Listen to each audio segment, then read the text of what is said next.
Hello students, welcome to Study Khazana. Today we're going to discuss a chapter, End of Bipolarity, and the question answers of chapter, The End of Bipolarity.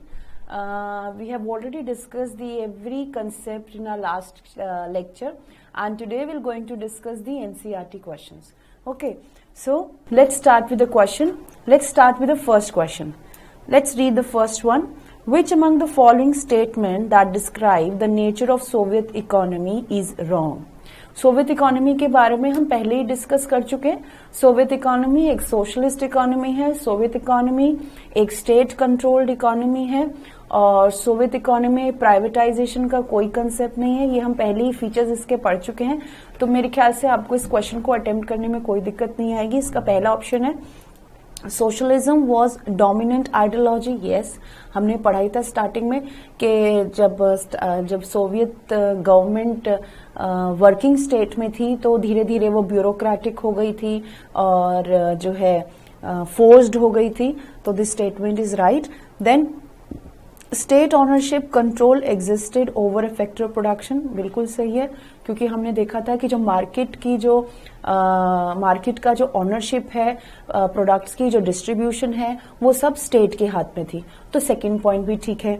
दूसरा है people enjoyed economic freedom. Really मुझे तो याद है कि हमने पढ़ा था कि लोगों की जो एस्पायरेशंस थी वो बहुत ज्यादा जो थी वो हर्ट हो रही थी. लोग बहुत गुस्से में थे और डेफिनेटली कुछ ना कुछ जो था डिससैटिस्फैक्शन था, जिसकी वजह से डिसइंटीग्रेशन हुआ और जिसमें जो था people dissatisfaction was a major role. तो मेरे ख्याल से ये स्टेटमेंट जो है वो रॉन्ग है. This statement is wrong.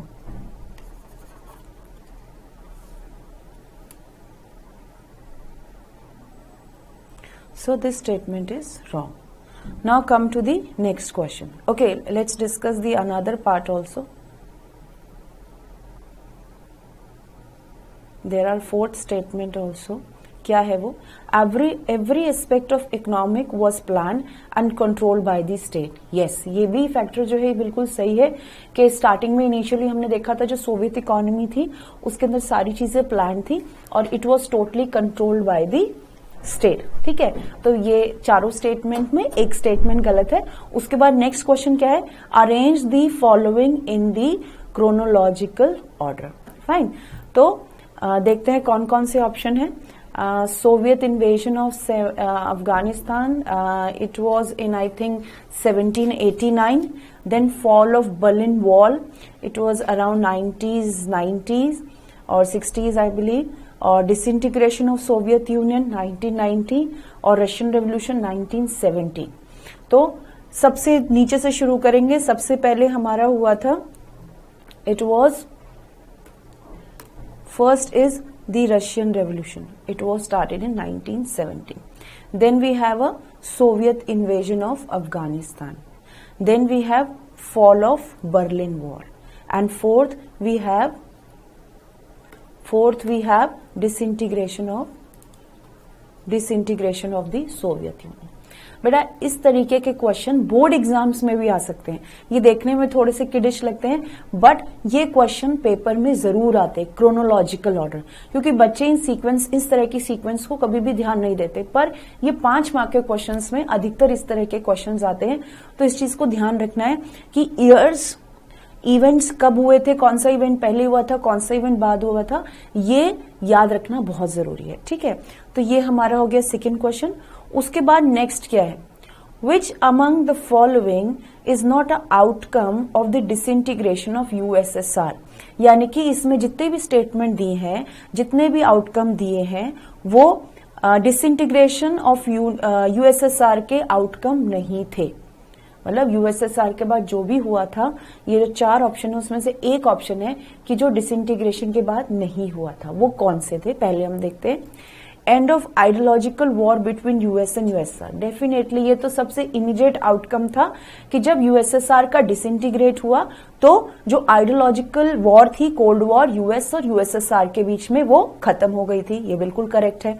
Birth of CIS, बिल्कुल कॉमनवेल्थ ऑफ इंडिपेंडेंट स्टेट, ये आखिरी कोशिश की गई थी डिसइंटीग्रेट कंट्रीज को एक साथ करने की, और वो भी फेल हो गई थी, जिसके बाद it was finally decided that USSR will going to be disintegrated. Then change in the balance of power in the world, और डेफिनेटली पावर जहां बाइपोलैरिटी थी, दो हाथों में पावर जो थी डिवाइड हो रखी थी, वो अब चेंज होके शिफ्ट होके एक के हाथ में चली गई थी. तो this statement is also correct. Change in the balance of power in the world order. Then last is the crisis in Middle East. No, ऐसा कुछ भी नहीं हुआ था मिडल ईस्ट में क्राइसिस हुआ होगा, बट ऐसा कोई आउटकम हमने डिसइंटीग्रेशन ऑफ सोवियत यूनियन के बाद नहीं पड़ा. So this statement is wrong.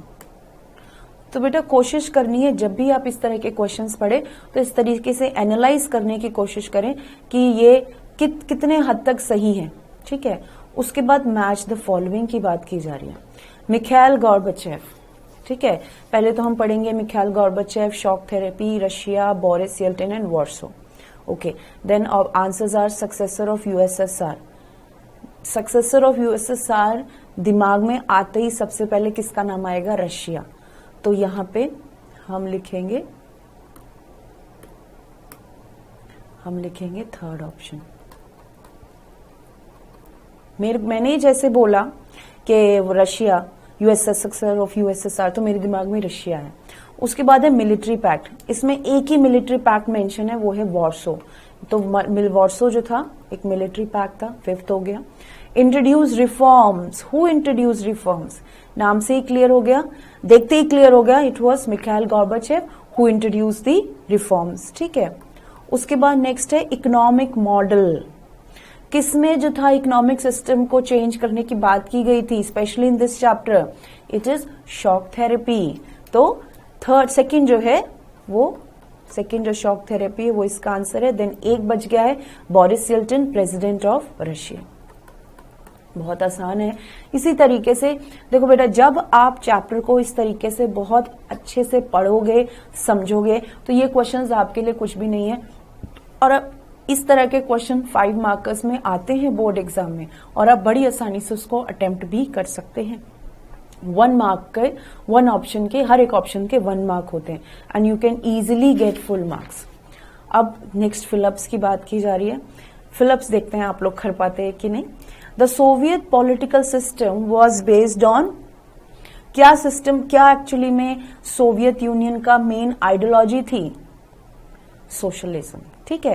तो सोशलिज्म के बेस पे जो था वो आपका जो था वो सोवियत सिस्टम, सोशलिज्म. ठीक है. Soviet political system was based on socialist, और you can also write socialist ideology. Then dash was a military alliance started by the USSR. USSR से सिर्फ, बहुत इंपॉर्टेंट बात है, यूएसएसआर ने सिर्फ एक ही मिलिट्री अलायंस इंट्रोड्यूस किया था, वो था वॉर्सो. तो इसका भी आंसर होगा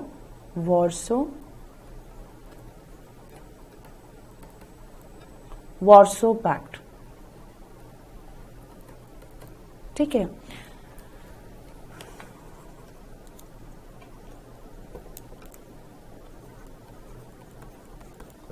then dash party dominated the Soviet Union political system. कौन सी पार्टी थी? The communist party. दी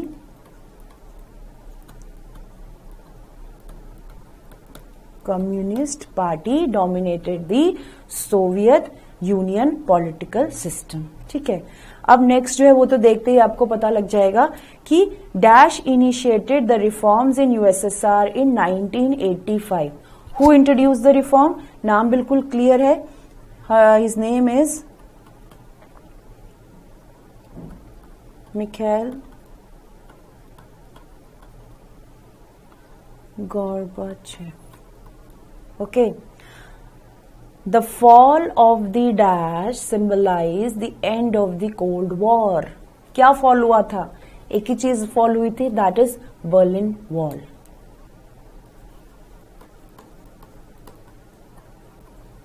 सी, इस तरीके से क्वेश्चंस आते हैं। और अगर आपने चैप्टर ढंग से पढ़ा हो तो क्वेश्चन पढ़ते ही आंसर आपके माइंड में आ जाता है। तो it's very important to understand the things very clearly, it's very important to learn even sequentially, then it's very important to learn chapter, extra questions, जितने भी एक्स्ट्रा क्वेश्चंस आप कर सकते हैं, 1 word 2 word 1 word, very short, long और very long questions जितने भी आप कर सकते हैं वो आपके लिए आपको बाद में फायदा करेंगे। Then we are going to have question number 6। अच्छा, मैं हमेशा अपने स्टूडेंट्स को कहती हूं कि क्वेश्चन का आंसर क्वेश्चन के मार्क्स डिसाइड करते हैं। अगर वो 3 मार्क का क्वेश्चन है या वो 4 मार्क का क्वेश्चन है, अगर वो 2 मार्क का क्वेश्चन है या 1 मार्क का क्वेश्चन है, 3 मार्क के क्वेश्चंस तो खैर नहीं आते, 1 2 4 5 6 क्वेश्चन आते हैं। तो जितने मार्क का क्वेश्चन है उसी के हिसाब से पॉइंट्स आपको देने हैं, ठीक है। और सपोजिंगली अगर 3 मार्क का है तो 3 क्वेश्चन, 4 मार्क का है, सॉरी 3 मार्क का है तो 3 पॉइंट्स, 4 मार्क का है तो 4 पॉइंट्स। लेकिन being a 12th class student it's very important कि अगर आप कोई फर्स्ट पॉइंट दे रहे हैं जो कि बहुत जनरल है, ठीक है, तो उस जनरल पॉइंट को प्रूव करने के लिए आप एक एग्जाम्पल साथ में जरूर डालेंगे, ठीक है। सपोज आपने बोला कि there was a failure in the Soviet Union ideology, example कैसे देंगे? जीडीपी डाउन जा रही थी, ठीक है, उसके बाद फूड इंपोर्ट्स कराने पड़े थे। इस तरीके से जब आप एग्जाम्पल्स ऐड ऑन करते हैं तो ये प्रूफ हो जाता है कि बच्चे ने जो पॉइंट लिखा है वो जेन्युइन है, ऑथेंटिक है और उसको पूरी नॉलेज है और आपको पूरे मार्क्स मिल जाते हैं। तो whenever you are writing any subheading और heading in any marker question, उसमें आप कोशिश करिए 1 लाइन में या 1.5 लाइन में, जैसा भी मार्क्स की रिक्वायरमेंट है, जैसे भी मार्क्स की बने उसके हिसाब से उसका कंटेंट एग्जाम्पल जरूर लिखें, ठीक है। अब जैसे इसमें कि क्वेश्चन नंबर 6 थे, क्या कह रहे हैं? Mention any 3 features that distinguish the Soviet economy that of the capitalist country like the US. अब 3 फीचर्स क्या हो सकते हैं?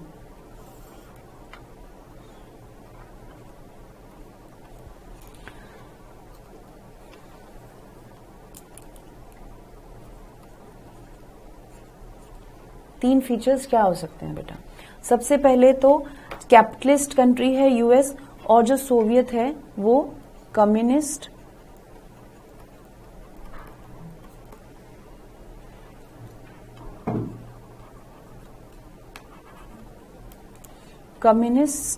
एंड सोशलिज्म को फॉलो करने वाली कंट्री है जो यूएस नहीं है। तो पहला डिस्टिंक्ट फीचर तो यही है कि US is a capitalist economy but whereas Soviet Union is a communist and follow the socialism. उसके बाद सेकेंड चीज क्या जो है इसको डिफाइन करती है वो है system of governance. System of governance Soviet Union is totally state controlled economy, ठीक है। There is no option of opposition party, there is no option of choice, people have to vote to the leaders who are within the party, and system of governance is the state controlled system, state controlled system, ठीक है, and no opposition, whereas जो capitalist economy है US की वो क्या option देती है, वो बेसिकली जो मार्केट है वो टोटली प्राइवेटाइजेशन है, उसमें स्टेट का कोई इंटरफेरेंस नहीं है, and yes there is a active role of opposition in the economy, capitalist economy of US, ठीक है। तो ये सेकंड डिस्टिंग्विश हो गया। उसके बाद एक और इसमें आप क्या डाल सकते हैं कि जो सोवियत इकोनॉमी, जो यूएसएसआर की सोवियत इकोनॉमी थी उसमें रशिया was dominant player,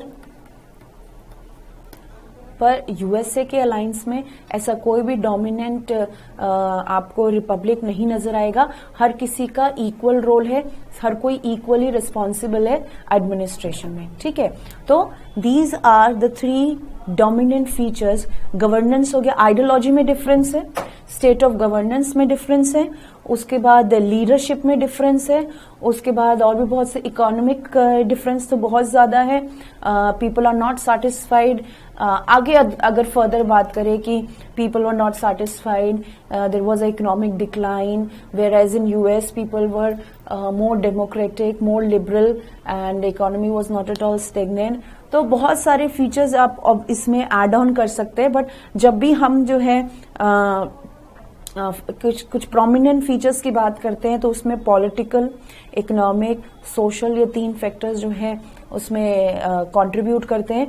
और इसमें हमने बताया कि पॉलिटिकली सिस्टम ऑफ गवर्नेंस कैसा था, और जो इकोनॉमिकली मैंने आपको बताया कि जो इसमें इकोनॉमिकली भी ऐड कर सकते हैं कि economically everything was controlled by the state, ठीक है।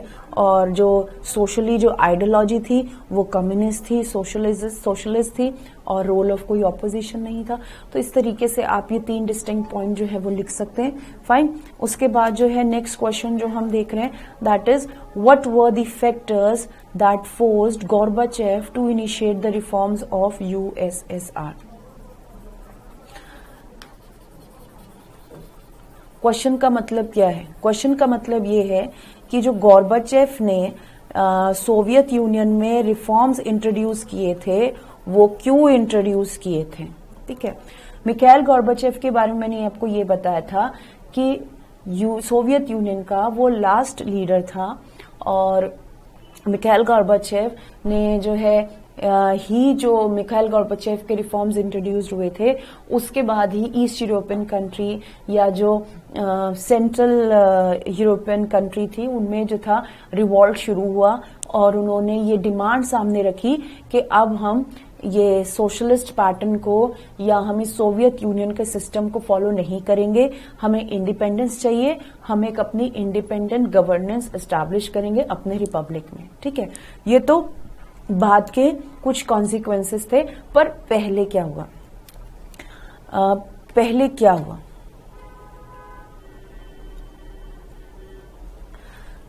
एक्चुअली में मिखाइल गोर्बाचेव ये मानता था कि as compared to USA, USSR is not developing appropriately। ये तो दिख ही रहा था सबको कि हमारी जो जीडीपी थी वो बहुत ज्यादा डिक्लाइन हो रही थी, यूएसएसआर की जीडीपी जो थी वो बहुत ज्यादा डिक्लाइन हो रही थी। इकोनॉमिकली जो डिस्ट्रीब्यूशन है इकोनॉमी का वो सस्टेनेबल नहीं था, वो बैलेंस नहीं था। सारा जो पैसा था वो सिर्फ मिलिट्री एक्सपेंशन में चल रहा था, अनएम्प्लॉयमेंट बहुत ज्यादा हो गई थी, इन्फ्लेशन बहुत ज्यादा हो गई थी। तो USSR was not or is not developing properly। उसके बाद जो था वो गोर्बाचेव ही मानता था कि west way of governance is the ideal वे,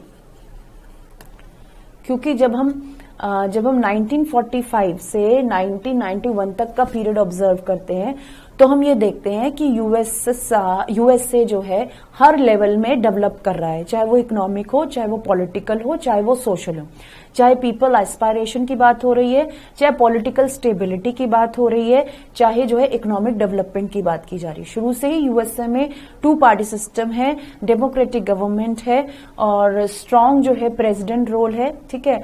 और लोगों की बात सुनी जाती है, टाइम टू टाइम सिस्टम में चेंज होते हैं, वोटिंग सिस्टम है, इलेक्शन सिस्टम है, इकोनॉमिकली जो भी इन्वेस्टमेंट की जाती है, अगर मिलिट्री में इन्वेस्ट की जा रही है तो सोशल डेवलपमेंट में भी इन्वेस्ट किया जा रहा है, हेल्थ और सैनिटेशन पर भी इन्वेस्ट किया जा रहा है, मिनिमम स्टैंडर्ड ऑफ लिविंग के लिए भी इन्वेस्ट किया जा रहा है। तो ये जो था दिस वाज द बेस्ट वे। जहां प्राइवेटाइजेशन का कंसेप्ट था वहां लिबरल डेमोक्रेसी, डेमोक्रेटिक गवर्नमेंट का भी कंसेप्ट था, और जो लोगों के राइट्स की भी बात की जा रही थी, स्टेट इंटरफेरेंस भी थी, and economy was developing very fast, ठीक है। उसके बाद उनको लगता था कि जो यूएसएसआर थी वो लैगिंग इन टेक्नोलॉजी में, जो भी टेक्नोलॉजी यूएसए के पास थी, जैसे हमने पढ़ा था कि यूएसएसआर के पास बेस्ट टेक्नोलॉजीज थी, बेस्ट ट्रांसपोर्ट सिस्टम था, लेकिन नॉट बेटर देन यूएसए। शुरू से ही जो यूएसएसआर का जो लेवल था वो यूएसए से डाउन था, और फिर जब प्लानिंग जो है सिस्टमैटिक नहीं हुई और जो गवर्नेंस था वो ब्यूरोक्रेटिक और ऑटोक्रेटिक हो गया, तो और ज्यादा जो टेक्नोलॉजीज थी वो कंजर्वेटिव रह गई, ज्यादा अप टू डेट नहीं हो पाई, क्योंकि जो सोवियत सिस्टम था वो क्लोज्ड इकोनॉमी था, ठीक है, जिसमें एफडीआई फॉरेन डायरेक्ट इन्वेस्टमेंट का कोई स्कोप नहीं था। तो मिखाइल गोर्बाचेव चाहते थे कि एफडीआई आए, फॉरेन डायरेक्ट इन्वेस्टमेंट हो, टेक्नोलॉजी अपग्रेडेशन हो, वेस्ट वे ऑफ गवर्नेंस हो, यूएसएसआर जो है यूएसए की तरह ही जो है डेवलप करे, पीछे ना रहे, और वर्ल्ड पावर मेंटेन रहे। ये और उसके बाद जो था मिखाइल गोर्बाचेव जो थे वो डेमोक्रेटिक राइट्स की भी बात करते थे।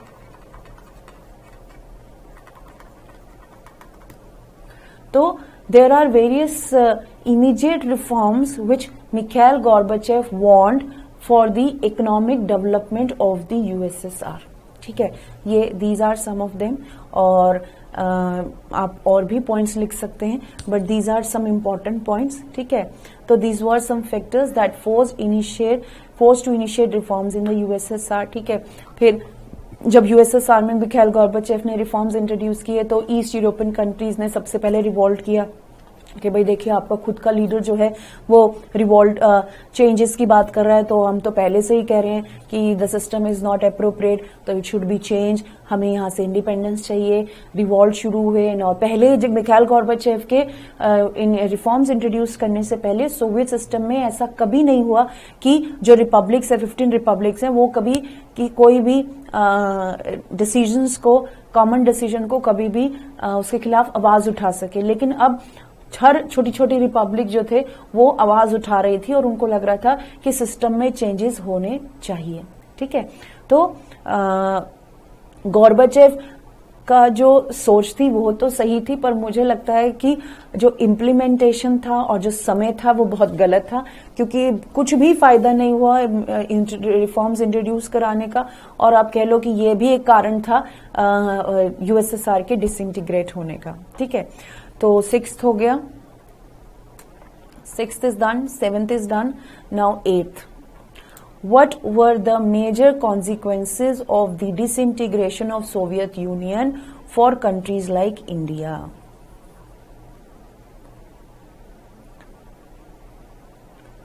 क्वेश्चन का मतलब क्या है? क्वेश्चन का मतलब ये है कि what were the major consequences of the disintegration for countries like India? Bharat जैसे देशों के लिए जो यूएसएसआर का डिसइंटीग्रेशन हुआ, उससे क्या consequences, what were the major consequences of the disintegration of Soviet Union for countries like India. मतलब जब सोवियत यूनियन का डिसइंटीग्रेशन हुआ तो भारत जैसी कंट्रीज पे क्या असर पड़ा, उस पे क्या असर हुआ। पहले तो कॉन्सिक्वेंसेस, थोड़े बहुत कॉन्सिक्वेंसेस तो कॉमन ही रहेंगे कि बाइपोलैरिटी खत्म हो गई, यूनिपोलैरिटी शुरू हो गई, पावर चेंज हो गई। ठीक है, और न्यू पावर एमर्ज हुई, ऐसा बोला गया कि कंट्रीज लाइक चाइना, इंडिया और जो नैम है वो हो सकता है थर्ड ऑप्शन बन जाए। मतलब चाइना एक इमर्जिंग इकोनॉमी थी और इंडिया ऑलरेडी नैम के अंदर जो एक्टिव रोल प्ले कर रहा था, तो ऐसा बोला जा रहा था कि हो सकता है कि अब जो नेक्स्ट ऑप्शंस जो है वो यहाँ से एशियन कंट्री से निकल कर आए, और चाइना जो है वो इमर्जिंग इकोनॉमी वो आगे आ जाए, या नैम जो है वो एक नेक्स्ट ऑप्शन बन जाए। और शुरुआत में तो जब डिसइंटीग्रेशन हुआ यूएसएसआर का, तो जो जितनी भी एशियन कंट्रीज थी वो घबरा भी गई थी, और लेकिन उनको ये भी लग रहा था कि it is a right time for us to come forward और अपनी आइडेंटिटी प्रूव करें, आगे आए, कोलैबोरेशन करें, एक थर्ड ऑप्शन बनाए, एक थर्ड पावर बनाए, एक थर्ड ग्रुप बनाए जो यूएसएसआर के बाद जिसको इम्पोर्टेंस दी जाए। हालांकि सब ये भी घबरा रहे थे कि जो न्यूली डेवलपिंग कंट्रीज थी या न्यूली इंडिपेंडेंट कंट्रीज थी वो ये भी घबरा रही थी कि अब यूएसए जो है अपनी हेगेमनी को और ज्यादा स्ट्रांग करेगा और सब पे अपनी मनमानी करेगा, क्योंकि नाउ जब तक तो कोई सेकेंड पावर इमर्ज नहीं होती, जब तक कोई नेक्स्ट ऑप्शन नहीं आता, तब तक तो यूएसए ही जो है वो वर्ल्ड पावर है, यूनिपोलर बन चुका है यूएसए, और हो सकता है वो अपनी मनमानी करे। और ऐसा भी हुआ कि स्टार्टिंग में जो कंट्रीज लाइक इंडिया थी वो यूएसए की तरफ इंक्लाइन होने लगी, क्योंकि उनको सॉफ्ट होना ही पड़ेगा यूएसए की तरफ, क्योंकि यूएसए जो था वाज द ओनली ऑप्शन। तो कुछ फायदे भी हुए, कुछ नुकसान भी हुए यूएसएसआर के डिसइंटीग्रेट होने पे कंट्रीज लाइक इंडिया के लिए। यूएसएसआर का डिसइंटीग्रेशन पूरे वर्ल्ड के ऊपर कॉन्सिक्वेंसेस छोड़ के गया था। ये प्रूफ था यूएसएसआर का डिसइंटीग्रेट होना, ये प्रूफ था कि USA is a henceforth one and only super power. उसके बाद सेकेंड कॉन्सिक्वेंसेस ये हुआ कि लोगों ने, मतलब इकोनॉमीज ने दूसरे ऑप्शंस के बारे में सोचना शुरू किया कि यूएसएसआर के अलावा और भी ऑप्शंस हो सकते हैं जो यूएसए को टक्कर दे सकते हैं। यूरोपियन यूनियन की बात हुई कि European Union can be the next major power. उसके बाद चाइना को बोला गया कि चाइना जो है अपने कोलैबोरेशन करे इंडिया के साथ, पाकिस्तान के साथ, तो हो सकता है वो यूएसए को टक्कर दे सकता है। बहुत सारे कॉन्सिक्वेंसेस जो हैं लोग सोच रहे थे, कुछ हुए कुछ नहीं हुए। तो this will be the answer. Then after 8th question we have 9th question. What was shock therapy? Was this the best way to the transition? Question का मतलब है कि शॉक थेरेपी क्या है, ठीक है, और क्या ये बिल्कुल सही तरीका था इकोनॉमी को जो है, इकोनॉमी को ट्रांजिट करने का, इकोनॉमी को चेंज करने का। तो सबसे पहले तो हम देख लेते हैं कि what was shock therapy. Shock therapy जो थी, shock therapy is a term used by some non-economists to refer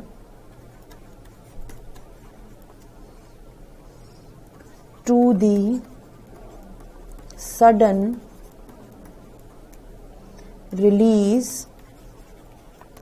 release of price and currency control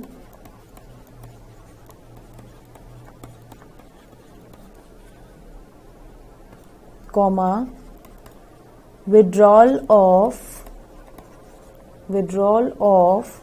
state subsidies and immediate trade liberalization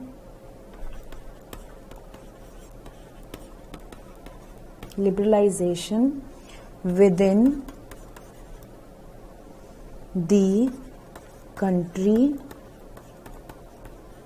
okay, comma usually include large scale privatization,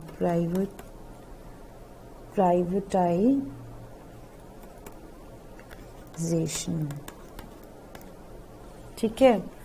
तो large scale privatisation, large scale privatization, okay. So Shock therapy is a term used by some non-economists to refer to the sudden release of price and currency control, withdrawal of state subsidies and immediate trade liberalization within the country usually include large-scale privatization. ये हम पहले भी पढ़ चुके हैं कि shock therapy का मतलब क्या होता है कि जो स्टेट कंट्रोल है वो पूरी तरीके से रिलीज हो जाएगा और जो मार्केट कंट्रोल है वो प्राइवेट कंपनीज के हाथ में चली जाएगी. गवर्नमेंट जो सब्सिडी दे रहा है कॉमन रिसोर्सेज पे वो खत्म कर दी जाएगी और जो है इंडस्ट्रियलाइजेशन पे ज्यादा स्ट्रेस दिया जाएगा. ठीक है. और रशिया में जो शॉक थेरेपी इंट्रोड्यूस की गई थी वो इंटरनेशनल मॉनेटरी फंड और वर्ल्ड बैंक ने प्रपोज करी थी. ठीक है. और नेक्स्ट क्वेश्चन क्या कह रहा है, was this the best way to make transition from communism to capitalism? As per the chapter, जब हम चैप्टर पढ़ते हैं और उसके कॉन्सिक्वेंसेज हम देखते हैं तो कॉन्सिक्वेंसेज कहीं से भी पॉजिटिविटी शो नहीं करते, अच्छे रिजल्ट्स हमें शो नहीं कर रहे हैं. तो एज पर द चैप्टर जो शॉक थेरेपी रशिया में इंप्लीमेंट की गई थी वो बेस्ट वे नहीं था. इतनी जल्दी, इतनी इमीडिएट और शॉर्ट पीरियड ऑफ टाइम में गवर्नेंस को चेंज करना कभी भी सही नहीं होता, क्योंकि गवर्नमेंट जो है किसी एक पर्टिकुलर स्टेट को या एक पर्टिकुलर कम्युनिटी को नहीं चला रही है, वो एक पूरे देश को, एक बहुत बड़ी पॉपुलेशन को चला रही है. और एकदम से उस पॉपुलेशन को बोल देना कि now you are changing into the capitalism और आपके पास जितने भी एसेट्स हैं उनको जो है प्राइवेटली मार्केट में बेचा जाएगा, आप आइए खरीदिए. तो ये this was not the best way. China ने भी कम्युनिज्म से कैपिटलिज्म को अपनाया था, पर he did not adopted shock therapy. उन्होंने जो है ओपन इकोनॉमी अपनाई, लिबरलाइजेशन अपनाया, एफडीआई की बात करी, कम्युनिज्म मेंटेन रखा, स्टेट कंट्रोल मेंटेन रखा, बट स्टेट की पॉलिसीज में चेंजेस इंट्रोड्यूस किए. सब चीज वैसे का वैसे ही था, बट स्टेट पॉलिसीज में मतलब कम्युनिज्म के साथ साथ कैपिटलिज्म के भी कुछ इन्होंने रिफॉर्म्स जो थे वो इंट्रोड्यूस किए थे. और बहुत सक्सेसफुली जो था चाइना ने अपनी इकोनॉमी को कम्युनिज्म रहते रहते कैपिटलिज्म बना लिया था. तो अपनी आइडेंटिटी नहीं छोड़नी चाहिए थी शॉक थेरेपी के अंदर रशिया को, और सिर्फ जो था और जो शॉर्ट पीरियड ऑफ टाइम था वो बहुत ही गलत तरीका था. इतना इमीडिएट चेंज, इतनी शॉक देने की कोई जरूरत नहीं थी, क्योंकि शॉक अधिकतर लोग नहीं बर्दाश्त कर पाते. शॉक बर्दाश्त करना हर किसी की बात नहीं है. Everyone can not control the shock. तो शॉक ही होता है जिसको समझने में हमेशा टाइम ही लगता है. अधिकतर तो लोग समझ ही नहीं पाते और जब तक समझ पाते तब तक टाइम निकल जाता है. ठीक है. तो it was not a right way. Other options can be opted. Only military rules can be implemented. Russia can adopt the policy of adopt the policy of FDI. सिर्फ FDI अडॉप्ट करते, open policy अपना adopt करते, foreign investment adopt करते, सब कुछ change करने की जरूरत भी नहीं थी. फिर ग्रेजुअली धीरे धीरे जो भी रिफॉर्म्स वो चाहती थी वो इनिशिएट कर सकती थी. तो जो शॉर्ट पीरियड ऑफ टाइम था, जो इमीडिएट चेंज था, जो इमीडिएट शॉक था, वो this was not the best way. Fine. Now the 10th question. 10th question क्या कह रहा है? 10th क्वेश्चन कह रहा है राइट एन एसे फॉर और अगेंस्ट द फॉलोइंग प्रोपोजिशन.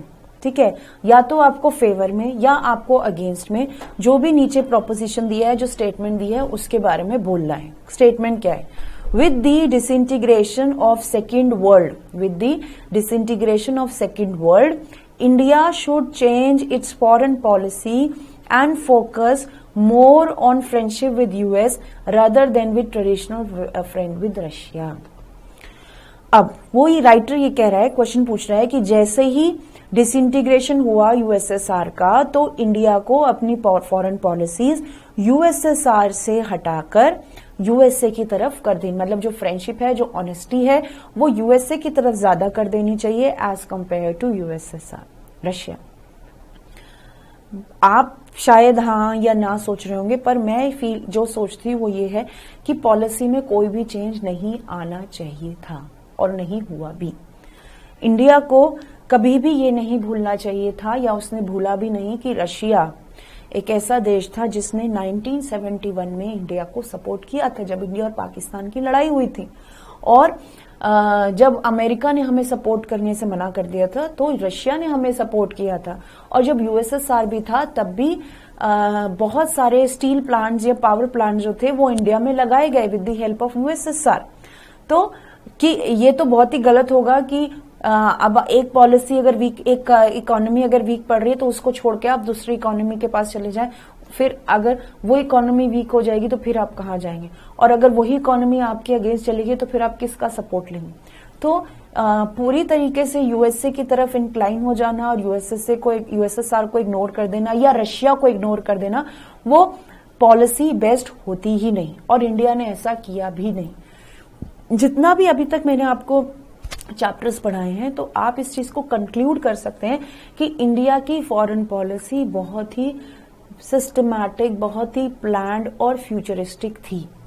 और यूएसए के साथ साथ रशिया या यूएसएसआर जो भी हो उसके साथ हमने डिप्लोमेटिक रिलेशंस बनाने की कोशिश करी। कभी भी एंटी नहीं हुए हम किसी के साथ, हम हमेशा जो है बैलेंस रिलेशन बनाने की कोशिश करते रहे, और यही हमने किया।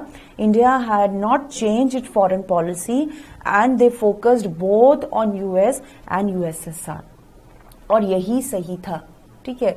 बिकॉज रशिया एक ऐसा कंट्री है जो हर समय जिसने हमें सपोर्ट किया है। रशिया का इंडिया के लिए एक सॉफ्ट कॉर्नर है, जिसका बहुत बड़ा कारण यह है कि रशियंस लाइक इंडियंस, हम लोग को पसंद करते हैं। एक रीजन भी पूछा था कि फिल्म इंडस्ट्री जो है एक बहुत इंपॉर्टेंट हार्ट के अंदर है, उनके सेंटर ऑफ हार्ट के अंदर है, और वो हम इस पार्ट को इंडिया के बहुत पसंद करते हैं। चाहे और उसके बाद अगर हमारे जो वेपन्स है उसकी मेन मार्केट रशिया है, और ब्रह्मोस की बात करें या और भी बहुत सी मिसाइल्स हैं जो हमें रशिया ने प्रोवाइड करी है। तो मेरे ख्याल से इंडिया ने ऐसा नहीं किया कि वो यूएसए की तरफ इंक्लाइन हुई, उसने दोनों के साथ बैलेंस रिलेशन बनाने की कोशिश करी। ऐसा भी नहीं कि यूएसएसआर के रशिया के साथ ही रही, यूएस को इग्नोर कर दिया, नहीं। यूएस के साथ भी जो जब बिल क्लिंटन थे या बुश थे उन सबके टाइम पे इंडिया ने अच्छे रिलेशन बनाने की कोशिश करी, ठीक है।